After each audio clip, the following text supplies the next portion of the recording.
Hello friends, welcome to my exams point of view channel. Today we are going to start our poem 3.3 Stopping by Woods on a Snowy Evening. Let's see information about the poet. The poet is Robert Lee Frost. He was born in the year 1874 and died in the year 1964. Was an American poet, he is highly regarded for his realistic depictions of rural life and his command of American colloquial speech.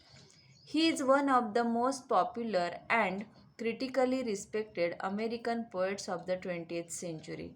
He received 4 Pulitzer Prizes for poetry. अमेरिकेचे poet आहे हे आणि realistic डिपिक्शन्स of rural life ग्रामीण जीवनाचं त्यांनी realistic चित्रण त्यांच्या कवितांमध्ये केलेलं आहे. तसंच अमेरिकेचे त्या बोलीभाषेवरती त्यांची कमांड आहे.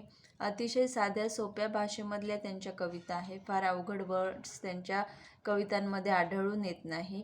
तसेच ते मोस्ट पॉप्युलर खूप प्रसिद्ध आणि क्रिटिकली रिस्पेक्टेड की जे क्रिटिक असतात जे टीकाकार असतात ते सुद्धा त्यांचा रिस्पेक्ट करतात असे हे 20व्या शतकातील अमेरिकन पोएट्समधले one of the most popular म्हणजे मोस्ट पॉप्युलर आणि क्रिटिकली रिस्पेक्टेड कवींमधले ते एक आहेत आणि त्यांना 4 वेळेस पुलित्झर प्राइज मिळालेला आहे. पुलित्झर प्राइज हे अमेरिकेचा प्रतिष्ठित अवॉर्ड आहे.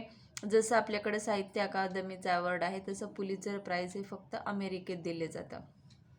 In this poem, the poet describes a little incident happening in a snowy evening. As a traveler, the poet is fascinated by the beautiful scenes in the woods. He stops to enjoy, but his mind urges him to go on. मग या कवितेमध्ये एक सुंदर snowy संध्याकाळचं वर्णन केलेलं आहे. Snowy evening म्हणजे काय की बर्फाचे फ्लेक्स तिकडे अमेरिकेमध्ये पडतात जसं आपल्याकडे पाऊस पडतो तसं आणि ते असे गारा नसतात तर अतिशय कापसासारखे बारीक असे ते स्नो पडत असतो त्याला स्नोफ्लेक्स म्हणतात. आणि जेव्हा ट्रॅव्हलर म्हणजे पोएट हा प्रवास करत असतो तेव्हा तो त्या संध्याकाळी एका सुंदर जंगलाच्या तिथून जात असतो. वुड्स म्हणजे छोटं जंगल आणि सगळीकडे स्नो पडत आहे आणि संध्याकाळ झालेली आहे आणि अतिशय सुंदर दृश्य त्याच्या नजरेसमोर असतं आणि त्याला वाटतं की हे दृश्य आपण बघतच राहावं, इथंच थांबावं. पण त्याचं मन मात्र सांगतं की आपल्याला पुढं जायचं आहे, थांबून चालणार नाही. तर अशा अर्थाची ही कविता आहे. या पोएममध्ये कवीने एका स्नोवी इव्हिनिंगचं वर्णन केलेलं आहे. स्नोवी म्हणजे काय की आपल्याला माहिती आहे की कवी हा अमेरिकेचा आहे आणि तिकडं बर्फाचे फ्लेक्स पडत असतात. जसं आपल्याकडे पाऊस पडतो तसं त्यांच्याकडे बर्फाचे फ्लेक्स पडतात आणि अशा एका संध्याकाळचं वर्णन या कवितेमध्ये केलेलं आहे. Whose woods these are, I think I know. His house is in the village though. He will not see me stopping here to watch his woods fill up with snow. मग तिथून तो जातो आहे तर तिथं रस्त्याने जाताना त्याला काय लागतं, वुड्स लागतं. वुड्स म्हणजे छोटं जंगल, अशी छोटी जागा जिथं खूप सारे झाडं आहेत. आणि मग कवी म्हणतो आहे की मला माहिती आहे की हे जंगल कोणाच्या मालकीचं आहे. आय थिंक आय नो, मी त्या व्यक्तीला ओळखतो आणि तो कुठं राहतो, तो जरी इथं जवळच्या एका खेड्यामध्ये राहतो. हिज हाऊस, त्याचं घर कुठं आहे की एका इथं जवळच्या एका खेड्यात आहे आणि तो मला बघत नाही आहे की मी त्याच्या वूड्सवरती आलेलो आहे आणि त्याचं वूड बघत आहे आणि जे वूड कसं आहे ते जे वूड्स कसं आहे to watch his woods fill up with snow, की पूर्ण बर्फाच्छादित झालेलं आहे, सगळीकडे त्याचे स्नोफ्लेक्स पडलेले आहेत असं त्याचं वूड्स मी बघतो आहे. हे त्याला माहिती नाही, तो मला बघत नाही आहे की मी त्याच्या वूड्सवरती आलेलो आहे. Second stanza. My little horse must think it queer to stop without a farmhouse near, between the woods and frozen lake, the darkest evening of the year.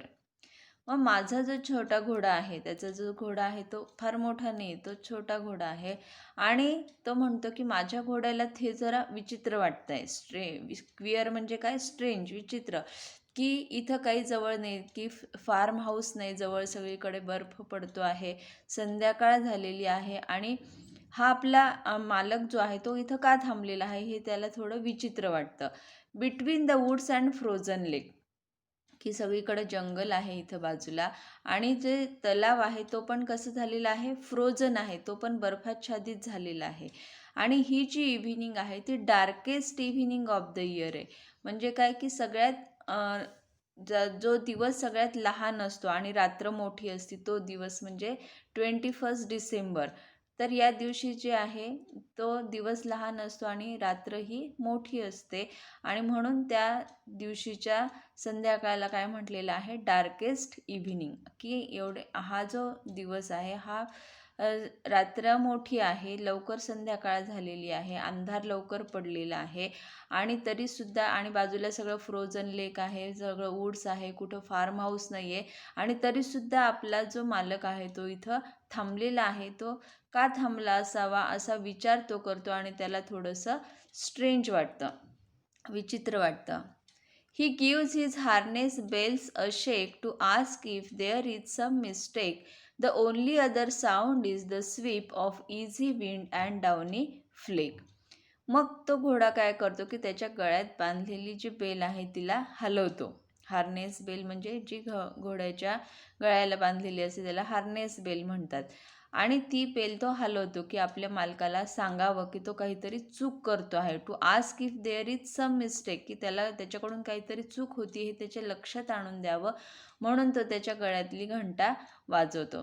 मग त्या घंटेशिवाय आणखी कुठला आवाज आहे तिथं? The only other sound is the sweep of easy wind, की वाऱ्याचा एक आवाज आहे आणि डाउनी फ्लेक म्हणजे काय की जे बर्फाचे फ्लेक्स खाली पडत आहेत, जे स्नो फ्लेक्स खाली पडत आहेत त्यांचा आवाज होतो आहे. म्हणजे हार्नेस बेलचा आवाज आहे, इझी विंडचा आवाज आहे आणि डाउनी फ्लेकचा सुद्धा आवाज आपल्याला तिथं ऐकू येतो.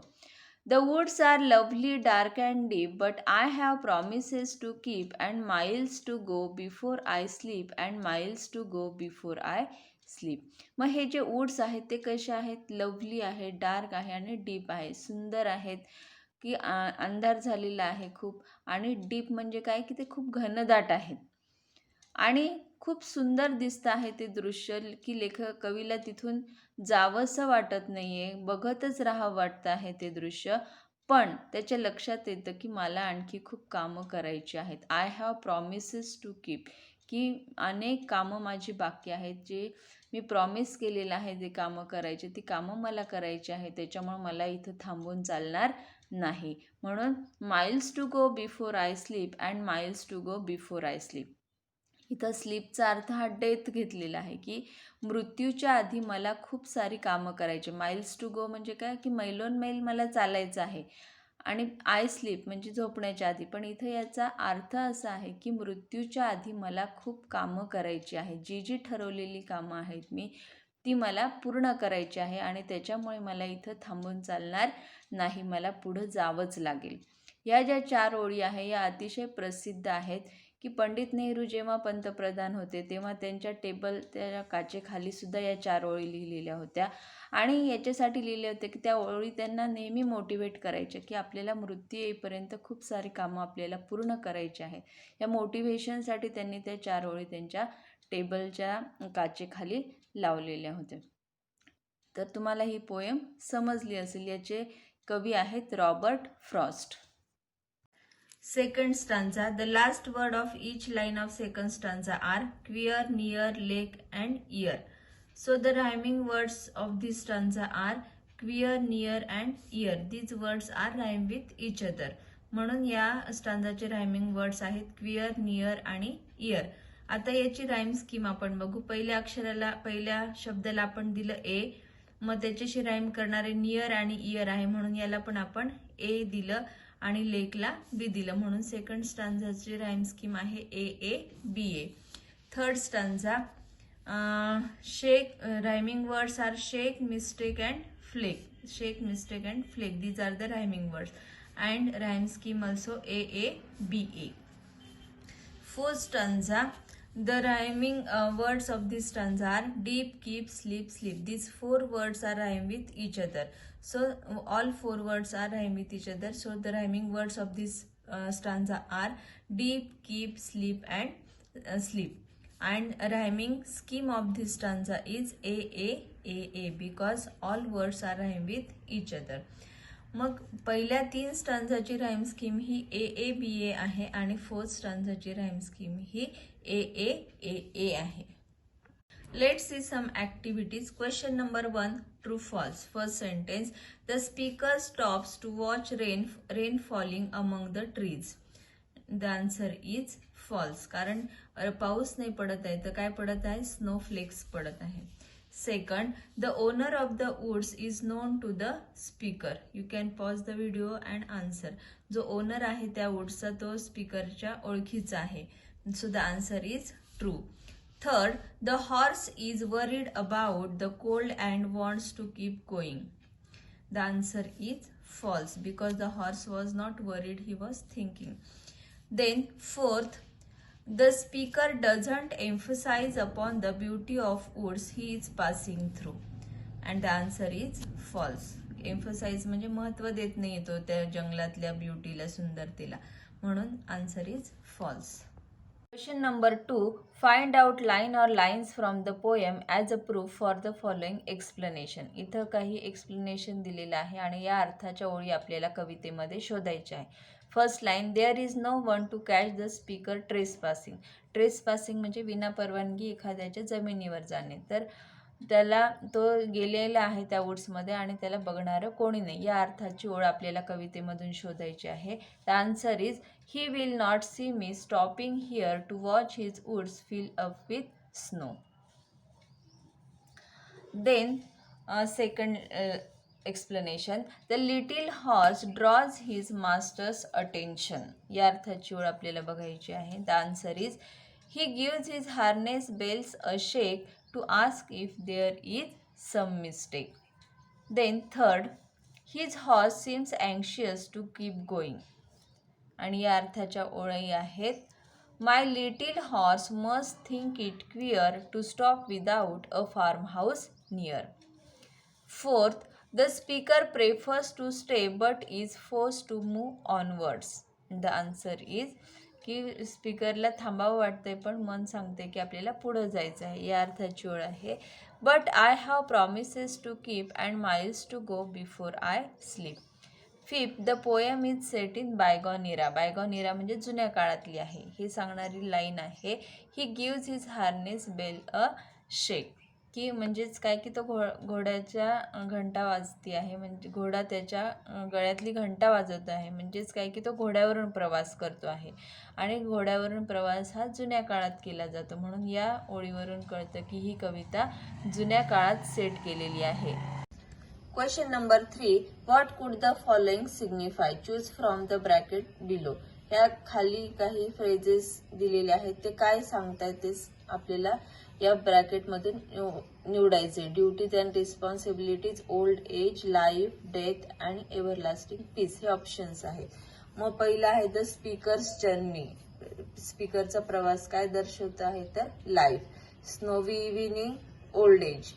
Lovely deep dark woods, everlasting peace. Promises, duties and responsibilities. Sleep, death. नंतर question number 4, match the given words with their meanings. A ग्रुपमध्ये वर्ड्स दिलेले आहेत आणि बी मध्ये मिनिंग्स दिलेले आहे. You can pause the video and match these two groups. Answer, mistake means error, downy flakes means soft snow falling, woods means जंगल and queer means strange. Question number 5, why does the traveller have to leave the lovely woods? की ते सुंदर असं woods त्याला सोडून का बरं जायचं आहे? Answer, the traveller was really captivated by the lovely dark and deep woods, but he reminds himself that he can not stay on because he has promises to keep, so he has to leave the lovely woods to keep his word. Now we will see figures of speech from this poem. First figure of speech is imagery. मग imagery मध्ये काय असतं की निसर्गाचं अगदी सुंदर असं वर्णन केलेलं असतं जे आपल्या डोळ्यासमोर जसंच्या तसं उभं राहतं. तर याचे एक्झाम्पल्स आहेत, the woods are lovely dark and deep. आणि दुसरं एक्झाम्पल आहे, the only other sound is the sweep of easy wind at down a flake. Second, personification. Personification मध्ये निर्जीव किंवा इनॅनिमेटेड थिंग्स की या ह्युमन म्हणून दाखवलेल्या असतात की प्राणी पक्षी किंवा निर्जीव वस्तूंना ह्युमन क्वालिटी दिलेली असते. For example, my little horse must think it cure. आता इथं हॉर्सला आहे ती ह्युमनची कोणती क्वालिटी दिलेली आहे? थिंक, विचार करण्याची ही माणसाची क्वालिटी ही हॉर्सला दिलेली आहे, म्हणून हे फिगर ऑफ स्पीच आहे पर्सॉनिफिकेशन. थर्ड, ॲलिट्रेशन. ॲलिट्रेशन हे फिगर ऑफ स्पीच असं आहे की ज्याच्यामध्ये शब्दाच्या सुरुवातीचा कॉन्सोनंट साऊंड हा रिपीट होतो. Example, the woods are lovely dark and deep, की इथं डी हा जो साऊंड आहे तो रिपीट झालेला आहे. Fourth, inversion. मग इन्व्हर्जन हे फिगर ऑफ स्पीच असं आहे की ज्याच्यामध्ये कवितेच्या सोयीनुसार शब्दांची रचना ही उलटी सुलटी करतो, त्याच्यामध्ये ग्रामरचे नियम तो पाळत नाही. Example, whose woods these are, I think I know. याची करेक्ट वर्ड ऑर्डर काय असेल? I think I know whose woods these are, ही त्याची करेक्ट वर्ड ऑर्डर आहे. पण कवीने काय लिहिलंय? Whose woods these are, I think I know. Fifth, repetition. Repetition मध्ये एखादी फ्रेज, शब्द किंवा एखादी लाईन ही कवितेमध्ये रिपीट झालेली आहे. For example, and miles to go before I sleep, and miles to go before I sleep, या ओळी त्याच्यामध्ये रिपीट झालेल्या आहेत. Now let's see the appreciation of the poem. Appreciation मध्ये आपल्याला 5 मुद्दे घ्यायचे आहेत. Title, poet or poetess, rhyme scheme, figure of speech and theme or central idea. याच्यामध्ये थीम ऑर सेंट्रल आयडियाला 2 मार्क्स आहेत, फिगर ऑफ स्पीच आणि राईम स्कीमला 1-1 मार्क आहे, आणि टायटल आणि पोएट ऑर पोएटेसला हाफ मार्क आहे. अशा पद्धतीने 5 मार्काचं ॲप्रिसिएशन हे परीक्षेला असतं. First, title. The title of the poem is stopping by woods on a snowy evening. Second, poet. The poem was written by Robert Frost. Poet कोण आहे तर रॉबर्ट फ्रॉस्टने ही पोएम लिहिलेली आहे. राईम स्कीम आपण बघितलेली आहे. पहिल्या 3 स्टांजासाठी राईम स्कीम आहे A A B B B A. For first 3 stanzas the rhyme scheme is A A B A, and for fourth stanza it is A A A A. Figure of speech, imagery, inversion, repetition, alliteration, you can write any one. Fifth, theme or central idea. In this poem, the poet describes a snowy evening. He is fascinated by the beautiful scene in the woods. He wants to stop there, but his mind urges him to go on to complete his duties and responsibilities. So friends, this is all about this poem. I hope you have understood all the activities and the poem. So don't forget to like, share.